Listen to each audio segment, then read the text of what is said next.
ಚಿತ್ರದುರ್ಗದ ರೇಣುಕಾಸ್ವಾಮಿ ಕೊಲೆ ಪ್ರಕರಣಕ್ಕೆ ಇದೀಗ ಹೊಸ ಟ್ವಿಸ್ಟ್ ಒಂದು ಸಿಕ್ಕಿದೆ. ನಟ ದರ್ಶನ್ಗೆ ಮತ್ತೊಂದು ಹೊಸ ಸಂಕಷ್ಟ ಎದುರಾಗಿದೆ. ನಟ ದರ್ಶನ್ಗೆ ಹೊಸ ಸಂಕಷ್ಟ ಎದುರಾಗಿದೆ.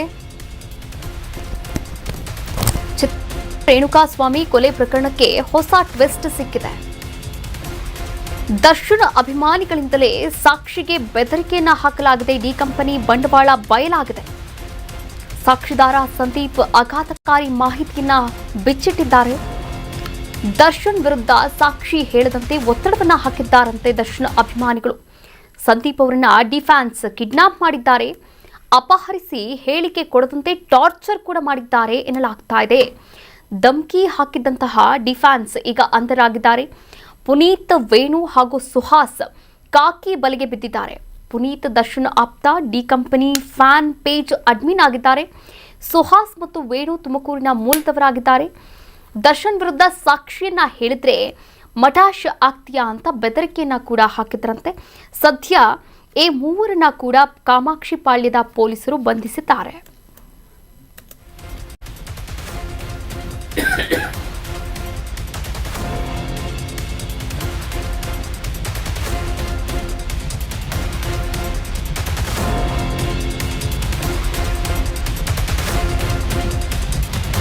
ದರ್ಶನ್ ಅವರಿಗೆ ಮತ್ತೊಂದು ಹೊಸ ಸಂಕಷ್ಟ ಅವರ ಅಭಿಮಾನಿಗಳಿಂದಲೇ ಆಗ್ತಾ ಇರುವಂಥದ್ದು. ನೋಡಿ, 49ನೇ ಸಾಕ್ಷಿ. ಆ ಸಾಕ್ಷಿಗೆ ನೀನು ಸಾಕ್ಷಿ ಹೇಳೋ ಹಾಗಿಲ್ಲ ಅಂತ ಬೆದರಿಕೆಯನ್ನು ಹಾಕಿದ್ದಾರೆ. ಆದರೆ ಬೆದರಿಕೆ ಹಾಕಿದ್ರೆ ಓಕೆ ಒಂದು ವೇಳೆ, ಆದರೆ ಅವ್ರನ್ನ ಕಿಡ್ನಾಪ್ ಮಾಡಿ ಬೆದರಿಕೆಯನ್ನು ಹಾಕಿರುವಂಥದ್ದು. ಇದೀಗ ಕಾಮಾಕ್ಷಿ ಪಾಳ್ಯ ಪೊಲೀಸರು ಈಗಾಗಲೇ ತನಿಖೆಯನ್ನು ಮುಂದುವರಿಸಿದ್ದಾರೆ. ಆ ಮೂವರನ್ನು ಕೂಡ ಬಂಧನ ಮಾಡಿದ್ದಾರೆ. ತನಿಖೆಯನ್ನು ಮುಂದುವರಿಸಿರುವಂಥದ್ದು. ಒಟ್ಟಾರೆಯಾಗಿ 49ನೇ ಸಾಕ್ಷಿ ಸಂದೀಪ್ ಹೇಳಿಕೆಯನ್ನು ನೀಡಬಾರ್ದು, ದರ್ಶನ್ ಅವರ ವಿರುದ್ಧ ಸ್ಟೇಟ್ಮೆಂಟನ್ನು ಕೊಡಬಾರ್ದು, ಸಾಕ್ಷಿನ ಹೇಳಬಾರ್ದು ಅಂತ ಒತ್ತಾಯವನ್ನು ಮಾಡಿರುವಂಥದ್ದು ಆ ಸಾಕ್ಷಿಗೆ. ಹಾಗೆ ಆ ಸಾಕ್ಷಿಗೆ ಈಗ ಬಿಗಿ ಭದ್ರತೆಯನ್ನು ಕೂಡ ಒದಗಿಸಲಾಗಿದ್ದು 3 ಆರೋಪಿಗಳನ್ನು ಕೂಡ ಬಂಧನ ಮಾಡಲಾಗಿದೆ. ನೀವೇನು ದೃಶ್ಯಾವಳಿಗಳಲ್ಲಿ ಗಮನಿಸ್ತಾ ಇದ್ದೀರಾ, ಇದೇ 3 ಜನ ದರ್ಶನ್ ಅವರ ಅಭಿಮಾನಿಗಳು ಅಂತ ಹೇಳ್ಕೊಂಡಿದ್ದಾರೆ. ಸಾಮಾಜಿಕ ಜಾಲತಾಣದಲ್ಲಿ ಡಿ ಕಂಪನಿ ಅಂತ ಒಂದು ಅಕೌಂಟನ್ನು ಕೂಡ ಓಪನ್ ಮಾಡಿದ್ದಾರೆ. ತುಮಕೂರಿನ 2 ಹಾಗೆ ಬೆಂಗಳೂರಿನ 1 ಈ ಪ್ರಕರಣದಲ್ಲಿ ಭಾಗಿಯಾಗಿರ್ತಕ್ಕಂಥ 3 ಆರೋಪಿಗಳು. ಇದೇ ವಿಚಾರಕ್ಕೆ ಸಂಬಂಧಪಟ್ಟಂತೆ ನಮ್ಮ ಪ್ರತಿನಿಧಿ ಕಾರ್ತಿಕ್ ದೂರವಾಣಿ ಸಂಪರ್ಕದ ಮೂಲಕ ಜಾಯಿನ್ ಆಗ್ತಾ ಇದ್ದಾರೆ. ಮತ್ತಷ್ಟು ಅಪ್ಡೇಟ್ಸ್ ಕೂಡ ನೀಡ್ತಾ ಹೋಗ್ತಾರೆ. ಎಸ್ ಕಾರ್ತಿಕ್ ಅವರೇ, ನೋಡಿ, ದರ್ಶನ್ಗೆ ಎಂತೆಂಥ ಅಡೆತಡೆಗಳು ಉಂಟಾಗುತ್ತೆ, ಮತ್ತೆ ದರ್ಶನ್ ಫ್ಯಾನ್ಸೇ ಈ ರೀತಿಯ ಒಂದು ಸಂಕಷ್ಟವನ್ನು ಅವ್ರಿಗೆ ತಂದಿಟ್ಟಿರುವಂಥದ್ದು. ಎಸ್, ಈ ಕುರಿತಂತೆ ಏನು ಹೇಳ್ತೀರಾ? ಹಾಗೆ ಏನೆಲ್ಲ ಮಾಹಿತಿಗಳು ಲಭ್ಯ ಆಗಿದೆ? ಕಾವ್ಯ, ರೇಣುಕಾಸ್ವಾಮಿ ಮರ್ಡರ್ ಕೇಸ್ ನಲ್ಲಿ ದರ್ಶನ್ ಅವರು ಅರೆಸ್ಟ್ ಆದಾಗ್ಲೇ ಚಿತ್ರರಂಗದ ಒಳ ಸರ್ಕಲ್ ನಲ್ಲಿ ಒಂದು ಮಾತು, ಅಭಿಪ್ರಾಯ ವ್ಯಕ್ತವಾಗುತ್ತೆ.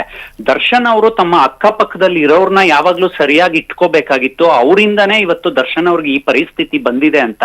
ಆ ಮಾತಿಗೆ, ಆ ಅಭಿಪ್ರಾಯಗಳಿಗೆಲ್ಲ ಪೂರಕವಾಗಿ ಎಲ್ಲೋ ಒಂದ್ ಕಡೆ ಈ ಪುನೀತ್ ಅವರು ಈಗ ಏನು ಮಾಡಿರೋಂತ ಕೆಲಸ ಏನಿದೆ ಅದು ದರ್ಶನ್ ಅವ್ರಿಗೆ ಕಾನೂನಾತ್ಮಕವಾಗಿ ಇನ್ನೊಂದಿಷ್ಟು ಸಂಕಷ್ಟಗಳನ್ನ, ತಲೆನೋವುಗಳನ್ನ ತರುವಂತಹ ಚಾನ್ಸಸ್ಗಳು ಇದೆ. ಏನಕ್ಕಂದ್ರೆ ಎವಿಡೆನ್ಸ್ ಅನ್ನ ಡೆಸ್ಟ್ರಾಯ್ ಮಾಡೋದು ಕೂಡ ಒಂದು ಕ್ರಿಮಿನಲ್ ಅಫೆನ್ಸ್. ಸಾಕ್ಷಿಗಳನ್ನ ನಾಶ ಮಾಡಿದ್ರೆ ಅದಕ್ಕೂ ಕೂಡ ಭಾರತೀಯ ಕಾನೂನು ಪ್ರಕ್ರಿಯೆಯಲ್ಲಿ ಒಂದು ಸೆಕ್ಷನ್ ಕೂಡ ಇದೆ. ಹಾಗಾಗಿ ಈಗ ಸಾಕ್ಷಿಗಳನ್ನ ನಾಶ ಮಾಡೋದು ಒಂದು ಕಡೆ ಆದ್ರೆ, ಇನ್ನೊಂದು ಕಡೆ ಬೆದರಿಕೆ ಹಾಕಿ ಅದನ್ನ ಬೇರೆ ಕಡೆ ತಿರುಚುವಂತಹ ಕೆಲಸಕ್ಕೆ ಈಗ ಇವರು ಕೈ ಹಾಕಿರೋದು ಬೆಳಕಿಗೆ ಬಂದಿದೆ. ಇವರನ್ನ ಕಾಮಾಕ್ಷಿ ಪಾಳ್ಯ ಪೊಲೀಸರು ಈಗ ಅರೆಸ್ಟ್ ಮಾಡಿ ವಿಚಾರಣೆಗೆ ಕೂಡ ಒಳಪಡಿಸ್ತಾ ಇದ್ದಾರೆ. ಇಲ್ಲಿ ಮುಖ್ಯವಾಗಿ ಗಮನಿಸಬೇಕು, ಪುನೀತ್ ಅವರು ಎಲ್ಲಾ ಸಿನಿಮಾ ವರದಿಗಾರರಿಗೂ ಮುಂಚೆಯಿಂದ ಪರಿಚಯ ಕೂಡ ಇದ್ರು. ಮತ್ತೆ ದರ್ಶನ್ ಅವರು ಅಭಿನಯಿಸುವಂತ ಚಿತ್ರಗಳ ಅಪ್ಡೇಟ್ ಇರ್ಬೋದು, ಮತ್ತೆ ಅವರು ಏನಾದ್ರೂ ಸಾಮಾಜಿಕ ಜಾಲತಾಣದಲ್ಲಿ ಪೋಸ್ಟ್ ಗಳನ್ನ ಹಾಕೊಂಡ್ರೆ ಅದನ್ನ ಶೇರ್ ಮಾಡೋದಿರ್ಬೋದು, ಈ ತರ ಒಂದು ಟೆಕ್ನಿಕಲ್ ಕೆಲಸಗಳನ್ನ ಮಾಡ್ತಾ ಇದ್ರು. ಮತ್ತೆ ಅವರ ಡಿ ಕಂಪನಿ